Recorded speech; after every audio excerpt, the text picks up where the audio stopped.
Hello student, मैं ऋषिका मेवाड़ा। कल पे एजुकेशन एकेडमी में आपका बहुत बहुत स्वागत है। जैसा कि हम नंबर सिस्टम पढ़ रहे थे, हम नंबर सिस्टम के आगे का टॉपिक पढ़ेंगे अब। सहअभाज्य संख्या।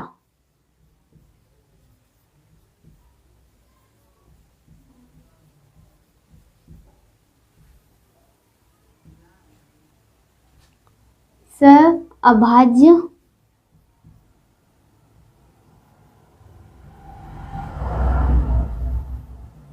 सहभाज्य संख्या को प्राइम नंबर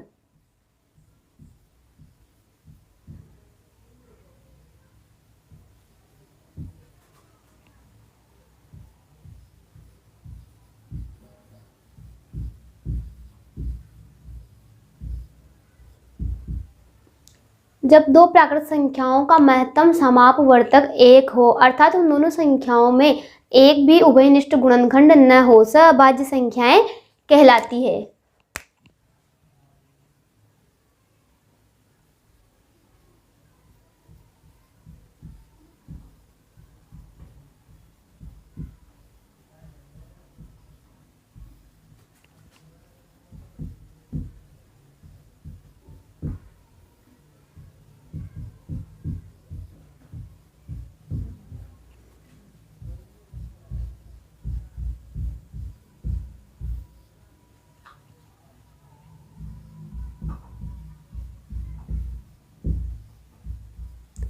महत्तम समापवर्तक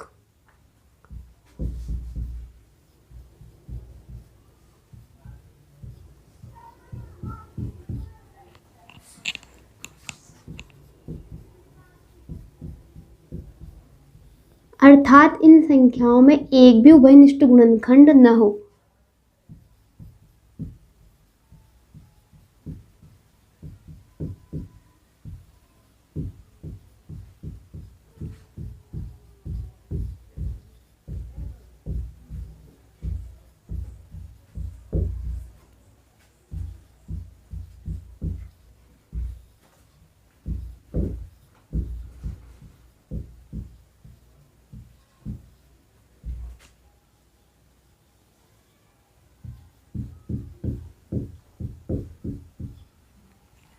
सहअभाज्य संख्याएं कहलाती हैं।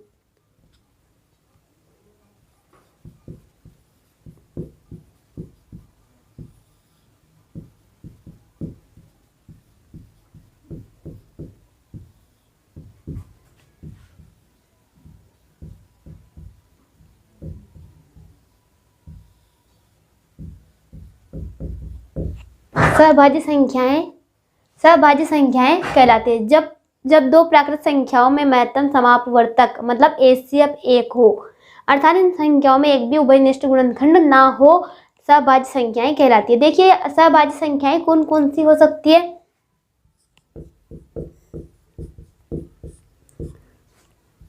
जैसे 7 और 13 है, 3 और 11 है, 11 और 17 है, 4 और 9 है। 7 के पहाड़े और 13 के पहाड़े में एक भी उभयनिष्ठ गुणनखंड न है, और 3 और 11 में भी उभयनिष्ठ कुछ भी नहीं है एक के अलावा। 11 और 17 में भी उभयनिष्ठ कुछ नहीं है, और 4 और 9 में भी उभयनिष्ठ कुछ नहीं है। इसलिए ये कौन सी संख्या होगी? सहअभाज्य संख्याएं। इसके बाद हम पढ़ेंगे जुड़वां अभाज्य संख्याएं।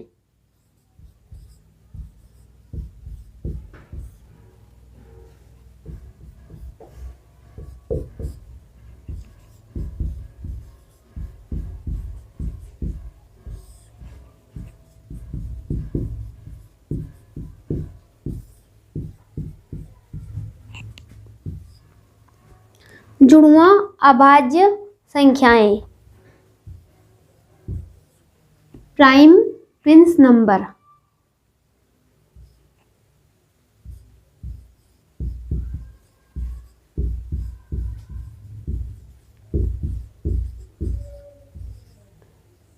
नंबर्स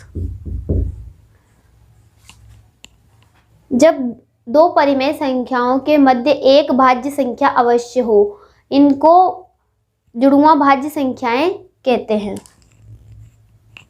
जुड़वां अभाज्य संख्याएं, प्राइम प्रिंस नंबर। परिमेय संख्याओं में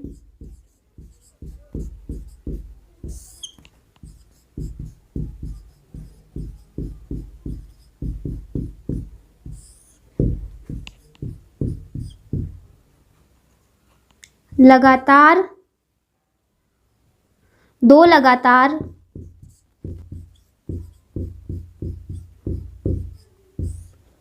आने वाली अभाज्य संख्या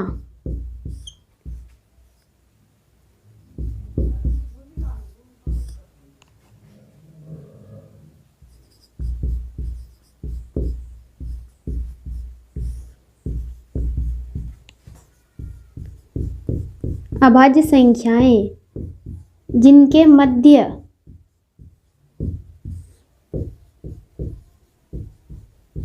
एक भाज्य संख्या अवश्य हो,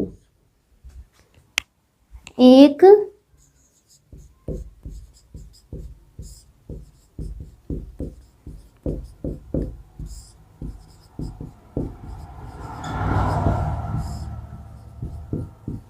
भाज्य संख्या अवश्य हो, जुड़वां अभाज्य संख्याएं कहलाती हैं।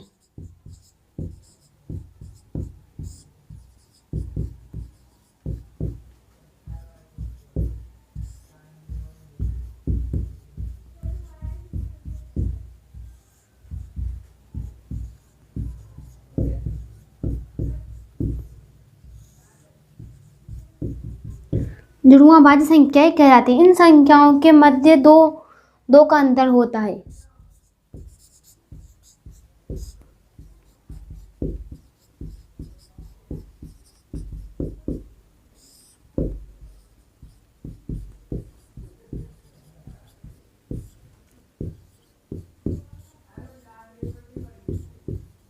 दो का अंतर होता है।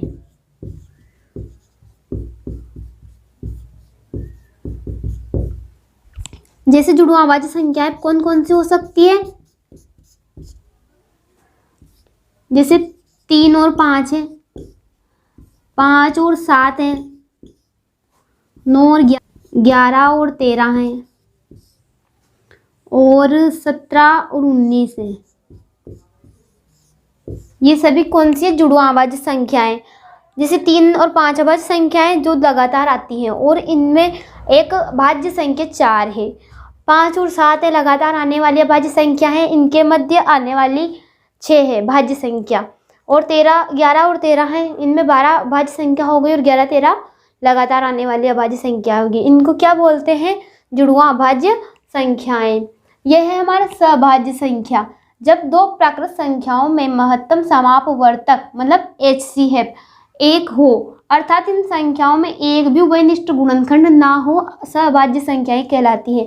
जैसे कि जैसे दो संख्या है तो इनमें एक के अलावा कुछ भी कॉमन नहीं हो, कॉमन नहीं होना चाहिए। मतलब जो 7 और 13 में कोई भी ऐसा गुणनखंड नहीं है जो इन दोनों में, कोई भी संख्या नहीं जो जिनका इन दोनों में भाग जाता हो।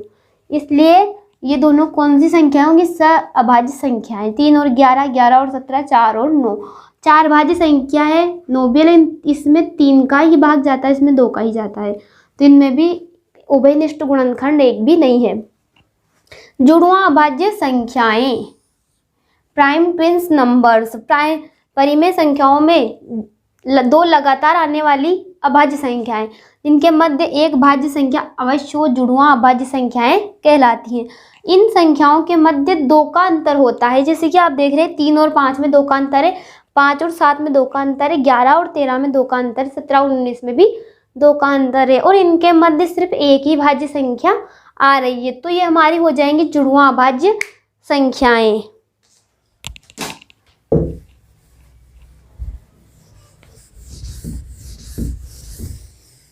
इसके बाद हम पढ़ेंगे संपूर्ण या पूर्ण संख्या।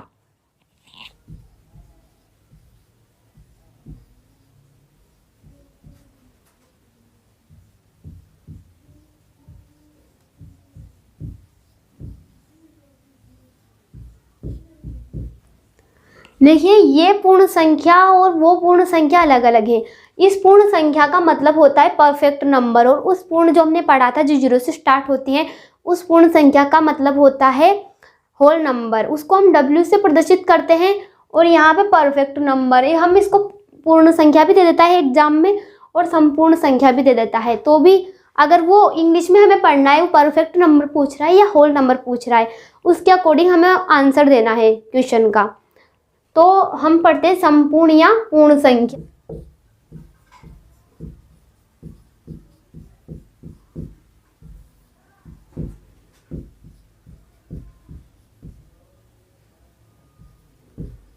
वे संख्याएं जिनके गुणनखंडों का योग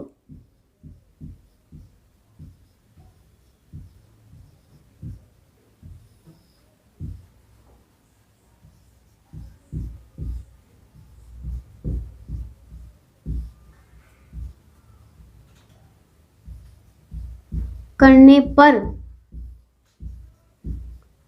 गुणनखंडों का योग कौन से करना है? स्वयं उस संख्या को छोड़कर अन्य गुणनखंडों का योग करना है, मतलब स्वयं संख्या को छोड़कर।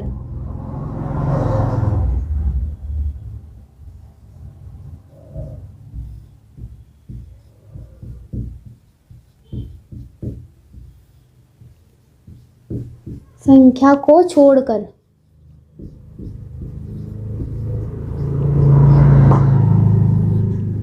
स्वयं संख्या को छोड़कर, मतलब गुणनखंडों का योग करने पर पुनः वही संख्या प्राप्त होती हो।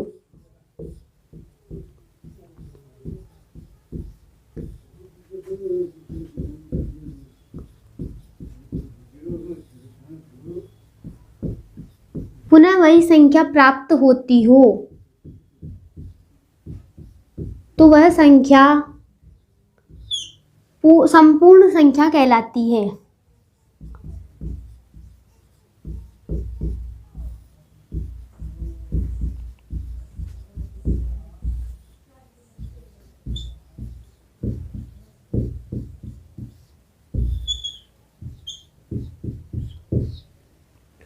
संपूर्ण संख्या कहलाती है।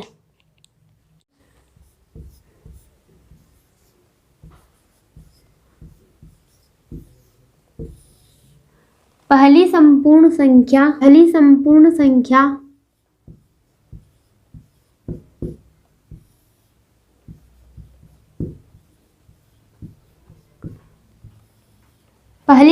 संख्या 6 है। देखते हैं कैसे है संपूर्ण 6। जैसे कि हम 6 के गुणनखंड करते हैं,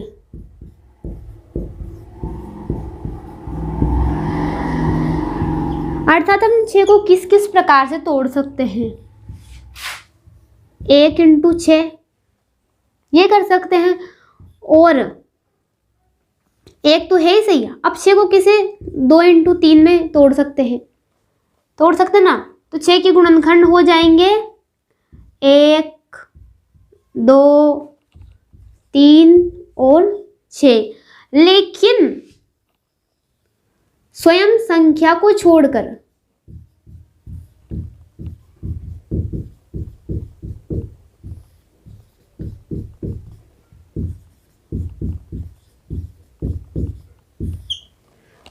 फिर गुणनखंडों का योग करना है।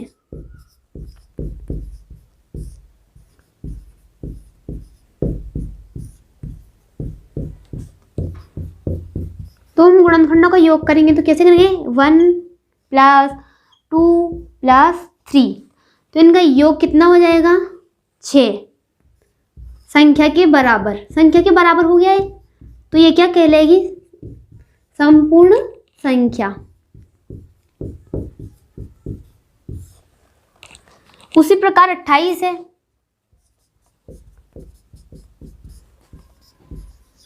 28 के गुणनखंड क्या होंगे?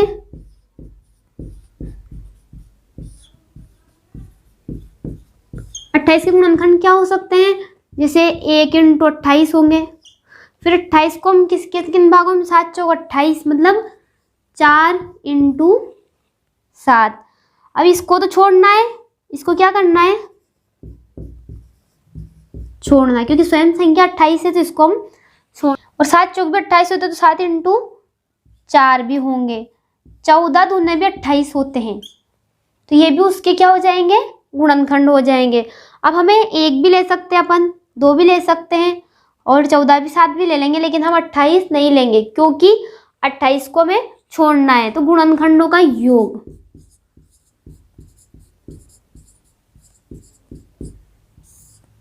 गुणनखंडों का योग।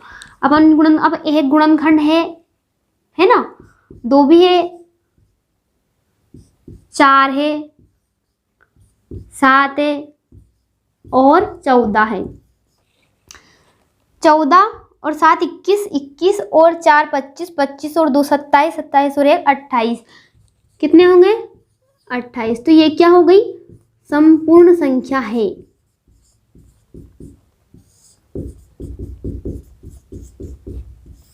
संपूर्ण संख्या है वे संख्याएं जिनके गुणनखंडों का योग करने पर स्वयं को छोड़कर पुनः वही संख्या प्राप्त हो जाती है, तो वो कौन सी संख्याएं कहलाते हैं, संपूर्ण या पूर्ण संख्या। अब एग्जाम में अगर वो पूर्ण संख्या पूछता है तो आपको उसका इंग्लिश भी पढ़ना पड़ेगा, ताकि आपको पता चले कि वो होल नंबर पूछ रहा है या परफेक्ट नंबर पूछ रहा है, तो उसके आधार पर ही आप क्वेश्चन का आंसर दीजिएगा। तो 6 क्या है, सबसे पहली संपूर्ण संख्या है, और 28 संपूर्ण संख्याएं। देखिए सारी संख्याएं संपूर्ण नहीं होती हैं, उसके एग्जाम्पल लिख लो आप। 6, 28,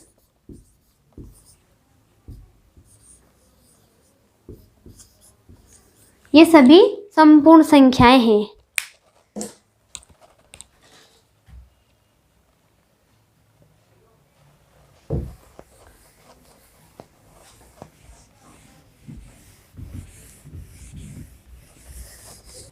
इसके बाद हम पढ़ेंगे जातीय मान, वास्तविक मान, अंकित मान। इसको इंग्लिश में बोलते हैं फेस वैल्यू।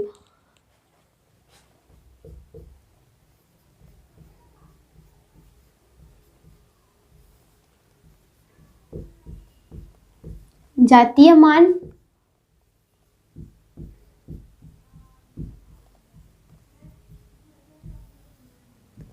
वास्तविक मान या अंकित मान,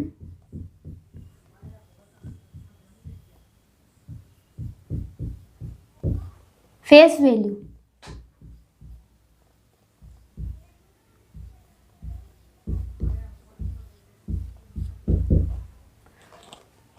किसी संख्या में किसी अंक का जातीय मान उसी अंक का अपना मान होता है।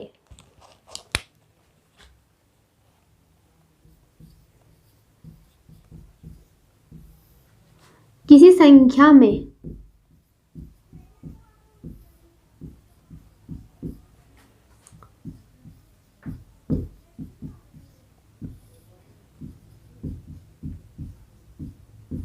किसी अंक का जातीय मान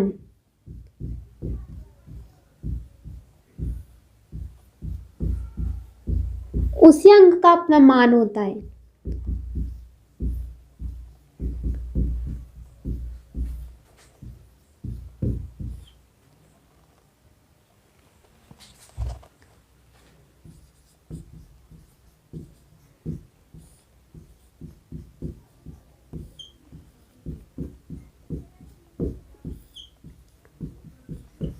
किसी संख्या में किसी अंक का जातीय मान उसी अंक का अपना मान होता है। जैसे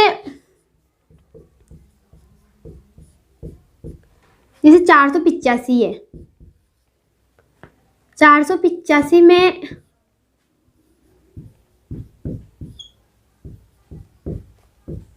4 का जातीय मान 4 होगा, वैसे 8 का जातीय मान 8 होगा, और वैसे ही 5 का जातीय मान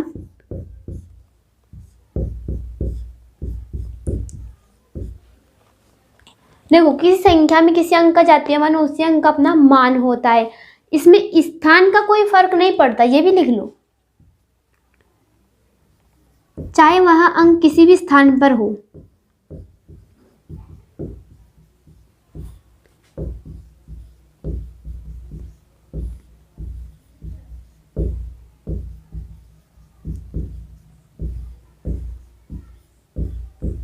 चाहे वह अंक किसी भी स्थान पर हो।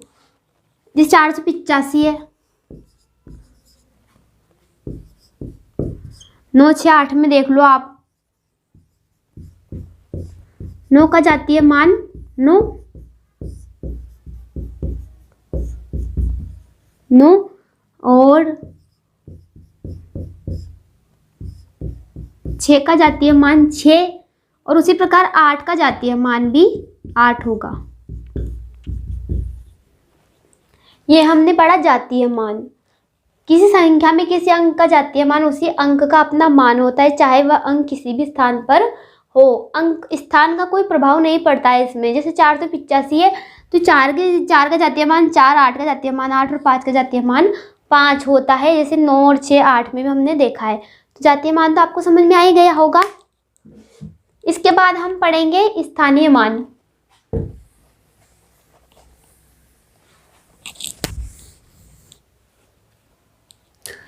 इसके बाद हम पढ़ेंगे स्थानीय मान, प्लेस वैल्यू।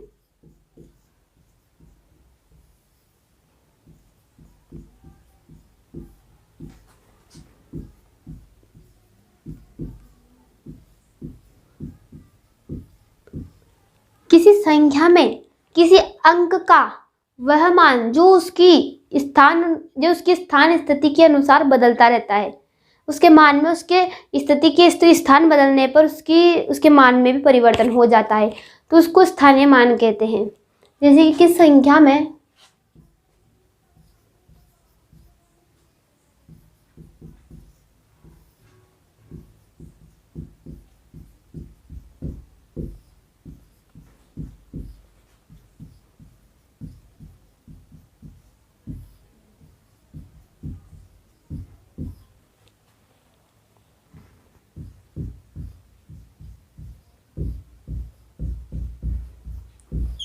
किसी संख्या में किसी अंक का वह मान जो उसके स्थान स्थिति के अनुसार बदलता रहता है,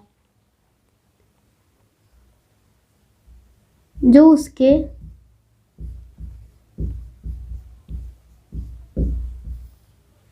स्थान परिवर्तन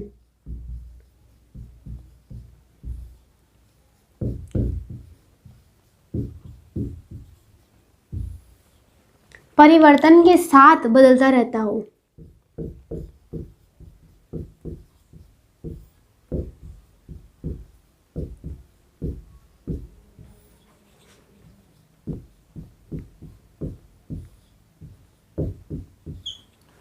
किसी संख्या में किसी अंक का वह मान जो उसके स्थान परिवर्तन के साथ बदलता रहता हो स्थानीय मान कहलाता है।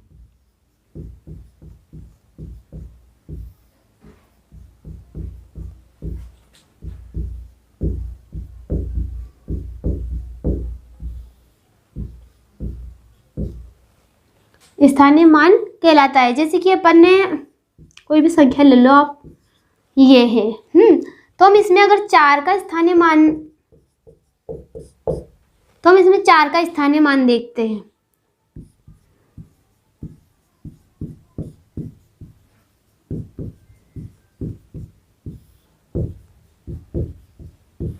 देखो 4 कौन से स्थान पर है? इकाई, दहाई, सैकड़ा, हजार, मतलब 1000वें स्थान पर है 4। और 1000 में कितनी शून्य होती हैं? 3। तो इसका स्थानीय मान हो जाएगा 4000। हम इसको सिंपल तरीका एक और ये है कि जैसे 4 के पीछे कितने अंक है? 1, 2, 3 अंक है, तो हम 3 शून्य लगा देते हैं। ये सबसे सिंपल तरीका है। पर समझने वाली बात यह है कि 4 चौथे, जैसे कि 4000, अभी इकाई, दहाई, सैकड़ा, हजार, 4000वें स्थान पर आ रहा है, इसलिए 1000 में 3 जीरो लगती है, तो यहाँ पर भी 3 जीरो लगेगी। लेकिन हमें बड़ी संख्या का स्थानीय मान नहीं आता है, तो हम अंक के पीछे, संख्या के पीछे कितने अंक हैं उतनी ही जीरो लगाकर हम स्थानीय मान ज्ञात कर सकते हैं। 4 का स्थानीय मान 4000, 9 का स्थानीय मान 9 का स्थानीय मान क्या हो जाएगा, इकाई दहाई सैकड़ा मतलब 900। और 8 का स्थानीय मान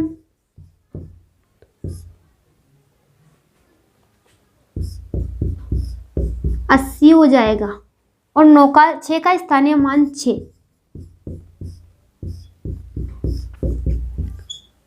हो जाएगा। जैसे कि अब आप इसमें स्थानीय मान बताओ।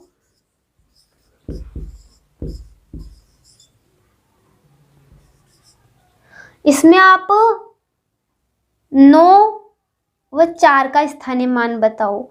तो इसमें 9 व 4 का स्थानीय मान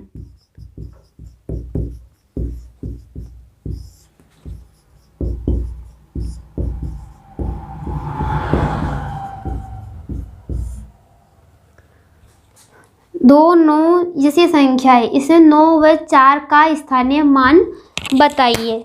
2 9 4 5 7 8 3 इसमें 9 व 4 का स्थानीय मान बताइए। 9 कौन से, वैसे इकाई दहाई सैकड़ा हजार 10,000 लाख, वैसे तो लाख में है, पर अगर हमें इतनी बड़ी संख्या में समझ नहीं आता है तो 9 के पीछे कितने अंक है, 1 2 3 4 5, तो इसका स्थानीय मान हो जाएगा 9 के पीछे 5 अंक है तो 5 जीरो लगा दो। 1 2 3 4 5, तो कितने 5 जीरो लगा दो। तो ये क्या होगा, 9 का स्थानीय मान हो गया। उसने 4 का स्थानीय मान भी पूछा है। अरे 9 का स्थानीय मान लिखेंगे ना, रुको। 9 का स्थानीय मान